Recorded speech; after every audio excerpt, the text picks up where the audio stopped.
ጤና ይስጥልን የተወደዳችሁና የተከበራችሁ የምቹ ሚዲያ ተከታታዮቻችን በያላችሁበት እንደምቆይታችኋል።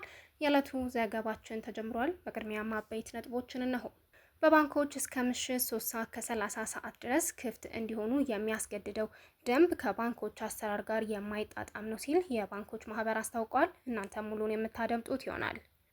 በሌላ መረጃ በአማራ ክልል አንዳንድ አካባቢዎች ራሳቸውን የሚያጠፉ ሰዎች ቁጥር እየጨመረ መምጣቱን ነዋሪዎችና የሕክምና ባለሙያዎችም ተናግረዋል። ሌላኛው መረጃችን ነው።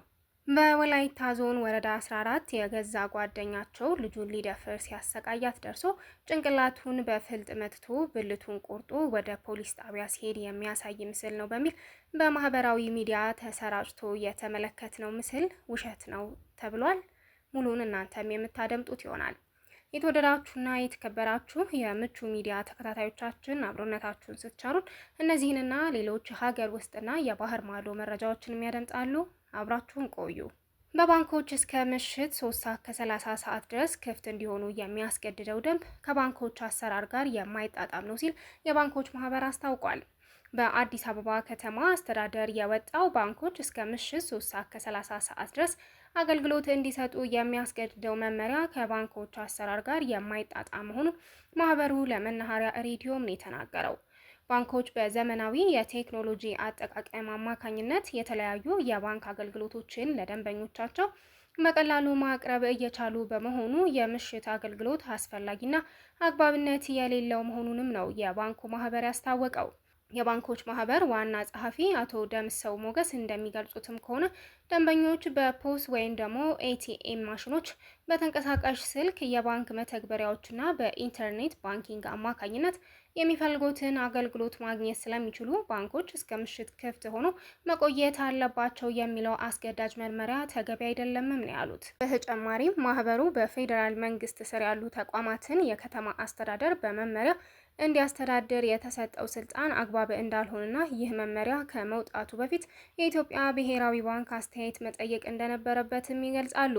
በተለይም ይህ መመሪያ የባንኮችን የስራ ባህሪ ያላገናዘበና ለባንኮችም ሆነ ለደንበኞች ደህንነት አስጊ ሊሆን የሚችል መሆኑን የገለጹት ዋና ጸሐፊው አቶ ደምሰው በምሽት የሚሰጥ የባንክ አገልግሎት ለዘረፋና ለሌሎች የደህንነት ስጋቶችም ሊያጋልጥ እንደሚችልም ነው የተናገሩት።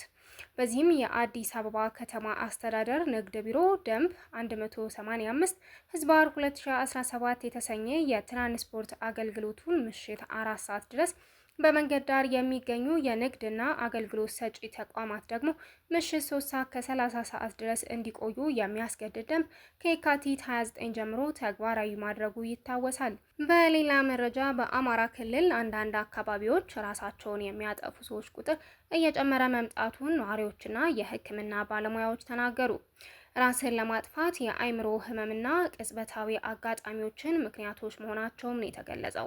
በባህር ዳር ፈለገ ህይወት ሆስፒታል ባለፉት 7 ወራት ብቻ 156 ከራስ ማጥፋት ጋር በተያያዘ ወደ ሕክምና የመጡ ሰዎች መኖራቸውንም አንድ የሕክምና ባለሙያ ለዶቼ ቬለም ተናግሯል።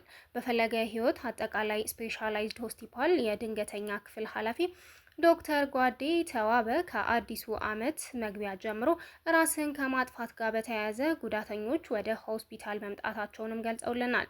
ከተቋሞቹ መካከልም ብዙዎቹ ከተጎዱ በኋላ ወደ ተቋሙ በመድረሳቸው ህይወታቸው ያለፈ መሆኑንም አመላክቷል ሲልም ዶቼ ቬለ ዘግቦታል። በወራቤ አጠቃላይ ስፔሻላይዝድ ሆስፒታል የአይምሮ ህክምና ስፔሻሊስት ዶክተር እስጢፋኖስ እንዳለውም በበኩላቸው ራስን ለማጥፋት የሚያስችሉ መነሻ ምክንያቶች በርካታ መሆናቸውን ጠቅሰው ዋነኞቹ ድብርትና ቅጽበታዊ ሁኔታዎች የሚፈጥሩት ሁኔታ እንደሆነ ማስረዳታቸውን አለምነው መኮንንም ዘግቦታል። ከወደ ወላይታ ከሰሞኑ የተለቀቀው ቪዲዮ ሐሰተኝነት አለው እየተባለ ይገኛል። በወላይታ ዞን ወረዳ 14 የገዛ ጓደኛው ልጁን ሊደፍር ሲያሰቃያት ደርሶ ጭንቅላቱን በፍልጥ መቶት ብልቱን ቆርጦ ወደ ፖሊስ ጣቢያ ሲሄድ የሚያሳይ ምስል ነው በሚል በማህበራዊ ሚዲያ ተሰራጭቶ ተመልክተናል። ሁኔታው ግን ሌላ ሆኗል ተብሎ አሁን ላይ ደግሞ አዲስ መረጃ እየተዛመተ ይገኛል። ይህ ግለሰብ አቶ ተስፋዬ ይባላሉ። ሰውየው በአካባቢ ጥንቆላ ሲሰራ ሲል በአካባቢው ሰዎች ተይዞ ለሕግ የተላለፈ ቢሆንም አሁን መረጃዎችን እንደሚያመላክቱት ከእስርም ተፈቷል። ብልት ቆርጦ የተባለው ውሸት ነው። ሰውየውም ደግሞ በወቅቱ ቆርጦ የያዘው የበግ ብልት ነውም ሲባልም ተመላክቷል። የዛምቢያ ፕሬዝዳንት ሚኒስቴሮች በካቢኔ ስብሰባ ወቅት መተኛት እንዲያቆሙ አስጠነቀቁ። የዛምቢያው ፕሬዝዳንት ሃካንዴ ሂቺሌማ ሚኒስቴሮቻቸውን በስብሰባ ወቅት እንዳያንቀላፉም ነው ያስጠነቀቁት። በፕሬዝዳንቱ እምነት ሚኒስቴሮቻቸው በስብሰባ ወቅት ማንጎላጀጃቸው ወይንም ደግሞ ቸልተኝነታቸውንና ራሳቸውን መቆጣጠር የተሳናቸው መሆናቸውንም ያመላክታል ብለዋል። ሂችሌማ ይህንን የተናገሩት አዲስ ተሿሚ ሚኒስቴር ኃላፊነት ለመጀመሪያ ቃለ መሐላ በሚፈጽሙበት ስነ ስርዓትም ላይ ነው።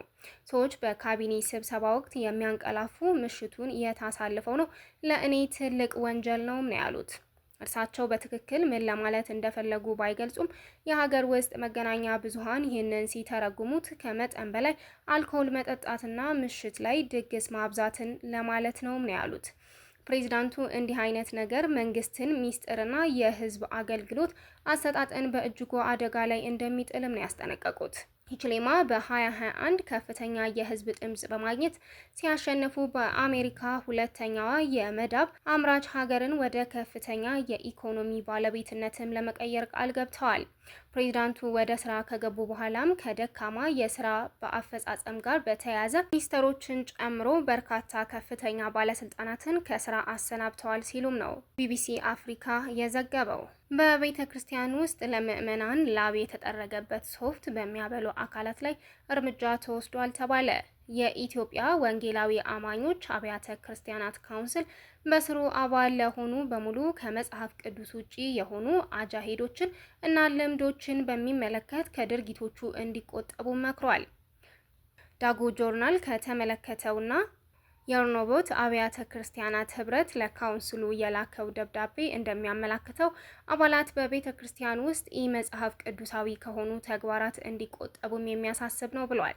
ላብነትም ዘይት፣ ውሃ፣ ጨርቃ ጨርቅ የሚሸጡ እንዲሁም ላባቸውን የጠረጉበትን ሶፍት ለምዕመናን የሚሰጡ መኖራቸውንም አመላክቷል።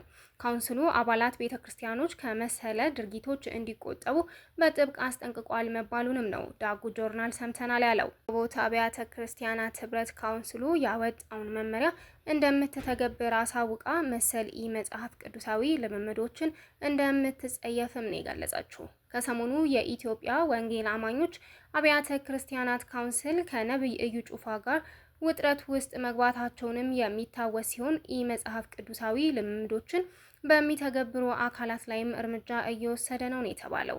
ነብይ እዩ ጩፋ በጸጥታ አካላት ሐዋሳ ከተማ ላይ አጀባ የተደረገላቸው መሆኑ ካውንስሉ ከመጽሐፍ ቅዱስ ውጪ ነው ብሎ የነበረ ቢሆንም ነብይ እዩ ጩፋ ግን የካውንስሉን መግለጫ አጣጥለው ነበር። በዚህም የተነሳ ነብዩ የሚመራው የክራይስት አርሚ ቸርች በካውንስሉ እገዳም ተጥሎበታል።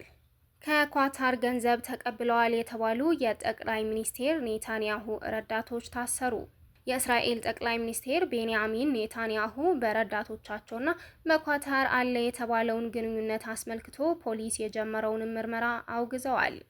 ረዳቶቻቸውን አስመልክቶ ለፖሊስ ምስክርነታቸውን የሰጡት ጠቅላይ ሚኒስቴር ኔታንያሁ ውሃ የማይቋጥር ሲሉ ማጣጥለውታል ነው የተባለው። የኔታንያሁ አማካሪያቸውና የቀድሞ ቃል አቀባያቸው ሰኞ ዕለት በቁጥጥር ስር የዋሉት የባህረ ሰላጤዋን ሀገር ገጽታ ለመገንባት ገንዘብ ተቀብለዋል በሚል የተከፈተባቸው ምርመራም ጋር ተያይዞ ነው። ሁለቱም ባለስልጣናት ምንም አይነት ጥፋት አልፈጸምንም ሲሉ ማስተባብለዋል። ፖሊስ ስማቸውን ይፋ ያላደረጋቸውን ረዳቶቻቸውን እስር እገታ ሲሉ የጠሩት ኔታንያሁ አክለውም ምንም አይነት ኬዝ የለምም ነው ያሉት። በሐማስና በእስራኤል መካከል በተደረሰው የጋዛ ተኩስ አቁም ስምምነት ቁልፍ አሸማጋይ የሆነችው ኳታር በበኩሏ በባለስልጣኗ የስም ማጥፋት ዘመቻም ስትል ማጣጥለዋለች። ኔታንያሁ በእስራኤል እየተከተሏቸው ባሏቸው ፖሊሲዎች ምክንያት የተነሳባቸው ተቃውሞች እየተቀጣጠሉ ባለበት ወቅት ነው ይህም የተሰማው። ጠቅላይ ሚኒስቴሩ የእስራኤል ታጋቾች ከመለቀቃቸው በፊት በጋዛ ላይ እንደገና ጥቃት መጀመራቸው የሽን ቤት ወይም ደግሞ የሀገር ውስጥ የደህንነት ኤጀንሲን ዳይሬክተር ማባረራቸው እንዲሁም የፍትህ ስርዓቱን ለማለፍ የሚያስችል አወዛጋቢ ማሻሻያ ማቅረባቸው ጋር ተያይዞ ተቃውሞ እየገጠማቸውም ይገኛል። በያዝነው ሳምንት ሰኞ የእስራኤል ፖሊስ በጠቅላይ ሚኒስቴሩ ጽህፈት ቤትና በኳታር መካከል ያለውን ግንኙነት ለማጣራትም እየተካሄደ ባለው ምርመራ ሁለት ተጠርጣሪዎች በቁጥጥር ስር መዋላቸውንም ያስታወቀው።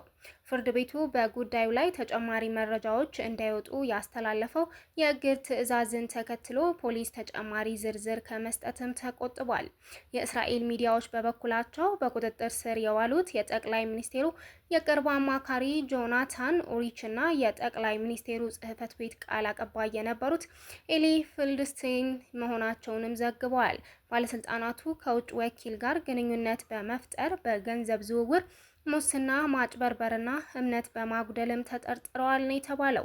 ረዳቶቻቸውን አስመልክቶ በፖሊስ ተጠይቀው ምስክርነታቸውን የሰጡት ኔታንያሁ እስሩን እንዲሁም ምርመራውን በማውገዝም በቪዲዮ መልእክታቸውን አስተላልፈዋል። ፖለቲካዊ ዝንባሌ ያለው ምርመራ እንደሆነ ተረድቻለሁ፣ ነገር ግን ምን ያህል ፖለቲካዊ ነው የሚለው አልገባኝም ነበር ያሉት ጠቅላይ ሚኒስቴሩ አክለውም ጆናታን ኦሪች እና ፊልድስቴንን አግተው ሕይወታቸውን ጭንቀት ውስጥ ከተውታልም ነው ያሉት። የጠቅላይ ሚኒስቴሩ ሊኩድ ፓርቲ የጠቅላይ አቃቢ ሕግ እና የሽን ቤት ኃላፊን ኬዙን ሆን ብለው በማንቀነባበርም ወንጅለዋልም ይላሉ። በተጨማሪም ጆናታን ኦሪችን በማሸበር በጠቅላይ ሚኒስቴሩ ላይ የሐሰት ምስክርነትንም እንዲሰጥ የሚደረግ ማስፈራሪያም ነው ያሉት። ማክሰኞ ዕለት አንድ የፍርድ ቤት ዳኛ ጥልቅ ምርመራ የሚያስፈልገው ምክንያታዊ ጥርጣሬዎች አሉ በሚል የሁለቱን ባለስልጣናት እስር ለ3 ቀናትም አራዝመዋል። ፖሊስ የ9 ቀናት ተጨማሪ ጊዜም ጠይቆ ነበር ነው የተባለው። ዳኛው ሜናሄም ሚዝራሂ ሁለቱ ግለሰቦች የኳታርን ገጽታ ለመገንባትና ስለ ግብጽ እንዲሁም በጋዛ የተኩስ አቁም ላይ ባላት ሚና አፍራሽ መልእክቶችን በማሰራጨት መርማሪዎች እንደተጠረጠሯቸውም ነው የገለጹት። ለዚሁ ዓላማም ለኳታር የሚሰራ የአሜሪካ ሎቢ ወይንም ደግሞ ወትዋች ድርጅት እና በባለስልጣናቱ መካከል የገንዘብ ክፍያ የተፈጸመበት የቢዝነስና ኢኮኖሚያዊ ትስስርም አለን የተባለው። የተወደዳችሁና የተከበራችሁ የምቹ ሚዲያ ተከታታዮቻችን ለሰዓቱ ተሰሙት የወደድ ነው የዜና ጥንቅራችን እስካሁን የተከታተላችሁትን ይመስል ነበር። ቀጣይ በሌላ የዜና ጥንቅር እስከምንገናኝ ድረስ ቸር እንቆይ ያልኩኝ እኔ ከወዲሁ ተሰናበትኩ። ሰብስክራይብ፣ ላይክ፣ ኮሜንት፣ ሼር ማድረግ እንዳትረሱ። ሰላም በያለንበት ለሁላችን።